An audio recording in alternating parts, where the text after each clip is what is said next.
You are on crazy HOA moments. The plow ridge was her excuse and my problem.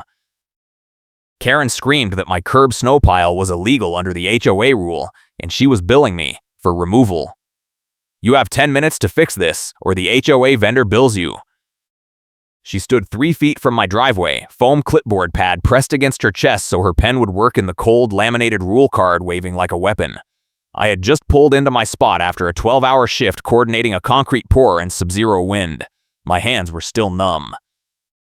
The Commons at Black Ice Village Association had been on my back for 3 weeks, but this was the first time Karen Taylor showed up in person with a countdown clock. I work as a construction project coordinator in Ann Arbor, Michigan. I am dealing with a strict landlord requirement on my condo deed, and the HOA is threatening paperwork chaos that could trigger a clause review. Karen is the special assessment coordinator, which means she can threaten sudden new charges whenever she wants leverage. The pile she was screaming about was 2 feet high, made of chunky gray ice and compacted snow pushed there by the city plow 3 days ago. I did not build it. The plow did. But Karen did not care about facts. 10 minutes, she said again, tapping her pen on the foam pad. The vendor charges $200 minimum. After that, it is daily accumulation fees until you comply. The temperature is rising briefly, and I need to capture the melt pattern before it changes, because once the thaw hits tonight, the pile will settle and she will claim I moved it myself to hide the original violation. That was her favorite trick. Catch you when the evidence is about to disappear, then say you destroyed it. I pulled out my phone and started recording. Karen is on the HOA board. She has been targeting me since I moved in 8 months ago over a tarp covering patio furniture for winter that she called an eyesore. Since then, it has been a parade of violation notices. My car parked 6 inches over an invisible line. Holiday lights up 2 days past the arbitrary deadline, a recycling bin visible from the street for 4 minutes during pickup. Every notice came with a fine that doubled if I missed the appeal window, and Karen always scheduled the appeal hearings during my work departure in icy conditions, so I would have to choose between my job and defending myself. She stepped closer, close enough that I could see the satisfaction in her eyes. If you want mercy, move somewhere without an HOA. That was her line. She said it at every hearing, every email, every chance she got. It was not just policy for her. It was personal. I can fine you daily until the snow melts and you cry, she added, voice dropping into something almost playful. That pile is a pedestrian hazard and you are liable for any slip incident under revised winter protocol. The board approved emergency enforcement yesterday. Emergency enforcement meant she could skip the normal notice period and go straight to vendor billing. It also meant I had no time to gather evidence or file a formal objection before the charges hit my account. I looked at the pile again. It was on the curb strip, technically city property. The HOA covenant said homeowners were responsible for sidewalk clearance, but this was not the sidewalk. This was the street side berm. I said that out loud. Karen laughed. The revised protocol includes curb management, she said, flipping to a page on her clipboard that I could not read. Approved last month during the executive session. You would know that if you attended meetings instead of hiding at work. She made air quotes around the word work, like my job was a convenient excuse. The emergency hearing scheduling was designed to make me miss work, and she knew it. Every hearing was set for 4 in the afternoon on a weekday, exactly when I was supposed to be on-site managing crews.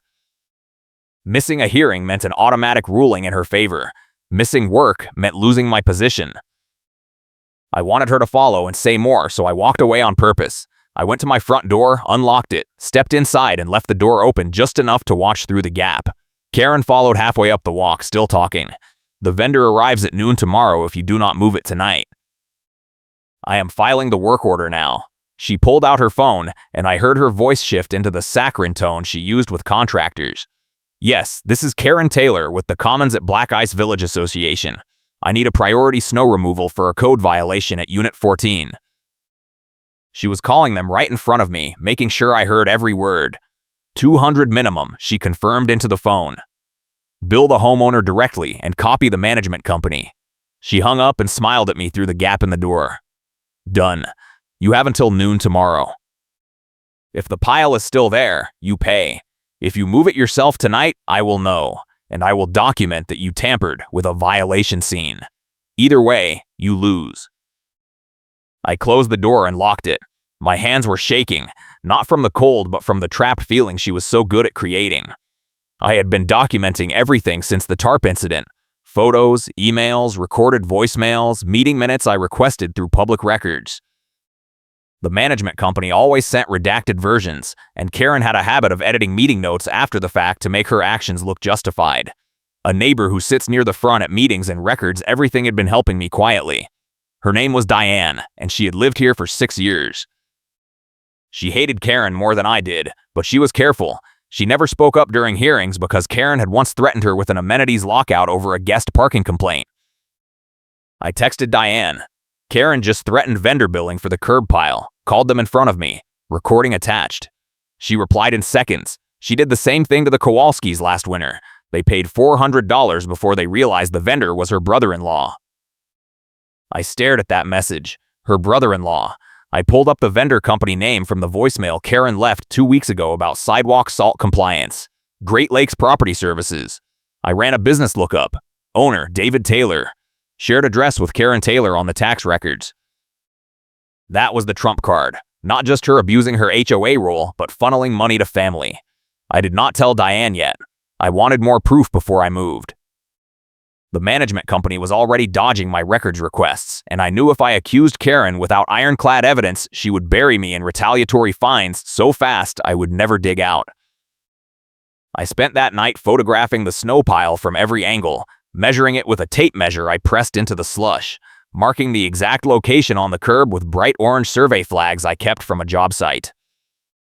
I took photos of the plow path on the street showing fresh blade scrapes that matched the pile composition. I recorded a video walkthrough narrating the timeline, the city plow schedule, and the fact that the pile sat on city property according to the subdivision plat map I downloaded from the county. I saved everything to 3 cloud accounts and texted copies to Diane. The next morning, Karen sent an email to the entire neighborhood group chat. Subject line, compliance reminder. Winter pedestrian safety is everyone's responsibility. Curb snow piles created by homeowner negligence will be removed at owner expense under emergency protocol. Repeat offenders face amenities lockout. She did not name me, but everyone knew. The group chat was used like public shaming posters here. Someone replied within minutes asking if the protocol applied to city plow piles. Karen responded immediately. Homeowners are responsible for all snow on their property line regardless of source. Contact your city council representative if you disagree with municipal snow placement. That was a lie. The property line ended at the sidewalk. The curb strip was city easement. But Karen had been saying it so long that half the neighborhood believed her, and the other half was too afraid to argue. I had 40 minutes until the vendor arrived. I went outside and started shoveling the pile myself, not to comply, but to create a documented timeline. If I moved it before the vendor arrived and Karen tried to charge me anyway, I would have proof she billed for work that never happened. I shoveled half the pile into my driveway and spread it thin so it would melt faster in the rising temperature. I took photos every 5 minutes, time-stamped and geotagged. At 11:50, a white pickup truck with Great Lakes Property Services on the door pulled up. A guy in his 20s got out, looked at the pile, looked at me, and pulled out his phone. "You the homeowner?" I said yes. He sighed. "Lady called this in as an emergency hazard removal. I am supposed to bill you $200 plus $50 for short notice." He did not sound happy about it. I showed him my phone. I recorded her calling it in yesterday. The pile was city plow dump. I have been moving it myself this morning. He looked at the photos, then at the pile, then back at his truck. "Listen, man," he said. "I get calls like this all the time. Half of them are bullshit. If you already moved it, I am not billing you." He took a photo of the cleared area and got back in his truck. I thought that was the end of it. It was not. Karen called me 10 minutes later, voice tight with rage. "The vendor reported that you interfered with an enforcement action. That is obstruction under the covenant. I am scheduling an emergency hearing for tomorrow at 4. Tomorrow at 4 meant I would miss a critical inspection sign-off. I told her that. She said if I cared about my job more than my community responsibilities, maybe I should not own property in a managed association. Then she said it again. If you want mercy, move somewhere without an HOA. I hung up and called Diane. Emergency hearing tomorrow. She is claiming I obstructed the vendor. Diane said she would be there and she would record everything. She also said the management company had just admitted in a private email chain that they backdated notices to trigger late fees faster. Someone on the board had leaked it. That was the twist I needed. Proof that the whole system was rigged. I filed a formal records complaint that night through the state HOA ombudsman website, attaching the vendor billing timeline, the recording of Karen calling in the fake work order, and a request for all executive session minutes related to winter enforcement rule changes. The complaint went to the management company and copied the entire board. I also attached the business lookup showing David Taylor owned the vendor company. I did not accuse anyone of fraud yet. I just asked for clarification on the procurement process and whether board members were required to disclose family business relationships. The next morning, I got an email from the management company. The emergency hearing has been postponed pending administrative review. Please disregard the prior notice. No apology. No explanation. Just postponed. I knew that meant they were panicking. Diane texted me 20 minutes later. Karen is losing it. She just tried to call another executive session and 2 board members refused. One of them copied me on the email. He said if she keeps pushing unilateral enforcement actions, he is going to the state. I felt the power shift. For the first time in 8 months, I was not playing defense. But Karen was not done. 2 days later, I got a violation notice for my car being parked in a guest spot overnight. I had not parked in a guest spot. I parked in my assigned space like always. I went outside and found a bright warning sticker on my windshield with unreadable text, slapped on sometime during the night. The sticker said I was in violation of overnight guest parking limits and my car was subject to tow. I peeled it off and checked my assigned space number. 12. The sticker said space 41. Someone had put the sticker on my car while it was in the correct space, then claimed I was in the wrong space. I took photos of my car, the space number painted on the curb, and the sticker itself. Then I checked the guest lot. Space 41 was empty. No snow, no tire tracks, no sign that any car had been there recently. I filed another records request asking for tow logs and security camera footage from the past week. The management company replied that cameras were not monitored in real time and footage was only retained for 72 hours unless an incident was reported. Convenient. But I had my own footage. I had installed a dash cam in my car after the tarp incident, and it recorded continuously when parked. I pulled the SD card and reviewed the footage. At 2 in the morning, a car pulled up beside mine. A woman got out, walked around my car, slapped the sticker on the windshield, and left. The video was dark, but the body shape and ponytail were unmistakable. It was Karen. I saved 3 copies and sent one to Diane. "This is it," she replied. "This is the evidence we need. File a police report for vandalism and false reporting. Attach it to your ombudsman complaint." I did exactly that. I went to the Ann Arbor Police Department, filed a report with the dashcam footage attached, and got a case number. Then I updated my ombudsman complaint with the new evidence and a formal request for Karen Taylor to be removed from any enforcement role pending investigation. I also requested an audit of all vendor payments made to Great Lakes Property Services over the past 3 years. The management company tried to schedule a private mediation session. I refused. I said any discussion of my complaints would happen in an open board meeting with recorded minutes, or I would escalate to a formal legal complaint. They scheduled an open meeting for the following Monday at 6. That gave me 5 days to prepare. Diane and I spent those days gathering everything, meeting recordings, email threads, photos, vendor invoices, business records, dashcam footage, police report, tow logs showing Karen had authorized 2 tows in the past year without proper authority, and a spreadsheet tracking every notice I had received the timestamps showing patterns of backdating and deadline manipulation. Monday arrived. The meeting was held in the community clubhouse, a cold brick room with folding chairs and a long table at the front for the board. Karen sat in the middle, foam clipboard pad on the table in front of her, laminated rule card beside it like a talisman. She looked calm. That worried me. The board president opened the meeting and said they were addressing concerns raised by a homeowner regarding enforcement procedures. He did not say my name. He did not need to. Everyone knew.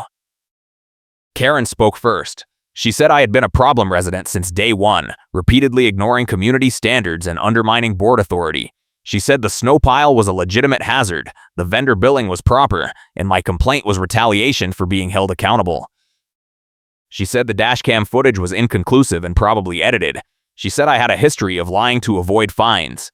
She said all of this without looking at me once, voice steady and confident. The board president asked if I wanted to respond. I stood up and walked to the front. I handed each board member a printed packet.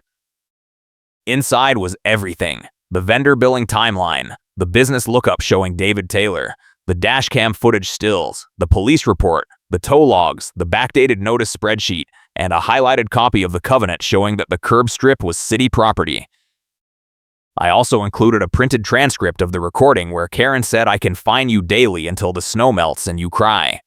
I had saved that line. It was her boomerang. She said it to intimidate me, and now it was proof of intent. I did not yell. I did not argue. I just walked them through the evidence step by step. I showed how Karen had called in a vendor work order before the compliance deadline expired. I showed how the vendor was owned by her brother-in-law. I showed how she had placed a false parking violation sticker on my car in the middle of the night. I showed how the management company had backdated notices to compress appeal windows. I showed how every enforcement action against me had been procedurally improper. Then I played the recording. Karen's voice filled the room. "I can fine you daily until the snow melts and you cry. If you want mercy, move somewhere without an HOA." The board members looked at each other. One of them, a man in his 50s, said he had never heard Karen talk like that. Another said she had been telling him for months that I was verbally abusive and threatening. The recording said otherwise. Karen tried to interrupt. The board president told her to wait. He asked me if I had more. I said yes. I pulled out my phone and played the voicemail where Karen confirmed the vendor was billing me directly and to copy the management company. Then I pulled up the county business records on the projector screen. David Taylor, Great Lakes Property Services, shared address with Karen Taylor. The room went silent. One of the board members asked Karen if she had disclosed the relationship. Karen said it was not relevant because she was not personally benefiting. The board member said that was not how conflict of interest worked. Another board member said he had never seen a vendor disclosure form from Karen for any vote involving winter enforcement. The board president said they would need to review all vendor contracts immediately. Karen stood up, face red. "This is a witch hunt," she said. "You are letting one whiny homeowner derail years of effective enforcement. If we do not hold people accountable, this neighborhood falls apart." The board president told her to sit down. She did not. She grabbed her clipboard and her laminated card and walked toward the door. On her way out, she stopped beside me and said it one more time. "If you want mercy, move somewhere without an HOA." Her voice was shaking. I looked her in the eye and said I filed a formal records complaint and attached the proof so the board cannot hide it. She left. The meeting continued for another hour. Diane spoke up and confirmed that she had recordings of multiple meetings where Karen had made similar threats to other residents. Another homeowner said Karen had tried to tow his car last year over a guest parking issue, and the tow driver had refused when he showed the driver his assigned space documentation. The board president said they were suspending all pending enforcement actions, pending a full audit. He also said they would be requesting a third-party management review and considering a change in management companies. 2 weeks later, the management company was fired. An interim manager froze all enforcement actions and started a line-by-line review of every notice issued in the past 2 years. Karen lost access to the enforcement portal tools and was removed from the compliance committee. The board voted to require conflict of interest disclosures for all vendor relationships and to ban family business contracts. They also voted to refund me for the snowpile vendor billing that never happened and to issue a formal apology letter for the improper parking sticker. But the real consequence came from the records request. The state ombudsman forced the management company to turn over 3 years of executive session minutes. Those minutes showed that Karen had been pushing for aggressive enforcement quotas tied to management company bonuses. Every fine collected meant a percentage kickback to the management company, and Karen got a discretionary budget increase for her committee. The whole system was designed to generate revenue, not to maintain standards. The board president called it a compliance scam. 2 other board members resigned. Karen was forced to retract her claim in writing and sign a statement agreeing to cease all enforcement actions against me. The final showdown happened at the USPS mailbox cluster curb 3 weeks later. I was picking up my mail when Karen pulled up in her car. She got out and walked toward me holding her foam clipboard pad and a stack of papers. "I am filing an appeal," she said. "This is not over." I pulled out my phone and started recording. A mail carrier trying to get through the snowbank stopped and asked if everything was okay. Karen ignored him and kept talking. You think you won, but you just made everything worse. The new management company is going to be even stricter." I said nothing. I just kept recording. A sheriff's deputy pulled up, called by someone in the neighborhood who saw Karen blocking the mailboxes. The deputy asked what was going on. Karen said I was harassing her. I showed the deputy my phone with the recording running. The deputy looked at Karen and told her to step back from the mailboxes. She refused. The deputy repeated the order. Karen finally stepped back, but not before trying to hand me the papers. The deputy took them instead and asked what they were. Karen said they were an appeal of the board decision. The deputy said that was not how appeals worked and told her to leave. Karen got in her car and drove away. The deputy asked if I wanted to file a report. I said no. It was already over. If you are enjoying this story, hit the like button and subscribe for more wild HOA drama. The HOA dropped the case to avoid a public records mess. The interim manager quietly settled with 3 other homeowners who had similar complaints. Karen stopped coming to meetings. Diane told me she heard Karen was trying to sell her unit and move out of state. I did not care. I just wanted it to be over. The new management company implemented a transparent enforcement process with mandatory disclosure forms and a resident appeal board. Fines were capped. Vendor contracts required competitive bids. The compliance committee was dissolved. I kept every piece of evidence in a fireproof safe. I kept the dash cam running. I kept recording voicemails. I did not trust that it was really over, because people like Karen do not just stop, they wait. But for now, the neighborhood was quiet. The group chat went silent. No more shaming posts. No more emergency hearings. No more foam clipboard pads in my driveway. Spring came early that year. The snow melted fast, turning the curb piles into gray slush rivers that ran down the storm drains. I stood in my driveway one morning watching the last of it disappear. Phone in my pocket, recording just in case. The mail carrier waved as he went by. The neighbor across the street nodded. No one said anything about rules or fines or compliance. It felt strange.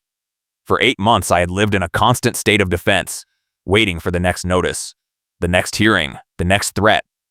Now there was nothing. Just quiet. Diane stopped by that afternoon with a folder. Inside were the final audit results. The management company had issued over 400 improper notices in 2 years. 53 of them were against me. Karen had personally authored 38. The vendor payments to Great Lakes Property Services totaled $11,000, none of it properly bid. The board voted to pursue recovery. David Taylor filed for bankruptcy 2 weeks later. Karen Taylor listed her unit for sale the same day. I never saw Karen again after the mailbox showdown. She moved out in June. The new owners were a young couple with a dog. They introduced themselves and asked if the HOA was as bad as the online reviews said. I told them it used to be. They seemed relieved. I did not tell them the whole story. I did not need to. The evidence was already public record. Anyone who wanted to know what happened could file a records request and see it all. The recordings, the vendor scam, the backdated notices, the parking sticker fraud, the tow logs, the conflict of interest, the compliance quota scheme. It was all there, permanent and undeniable. The interim manager became the permanent manager in August. He was older, calm, and obsessed with procedure. He required written justification for every enforcement action. He banned surprise hearings. He made all board meetings open to residents.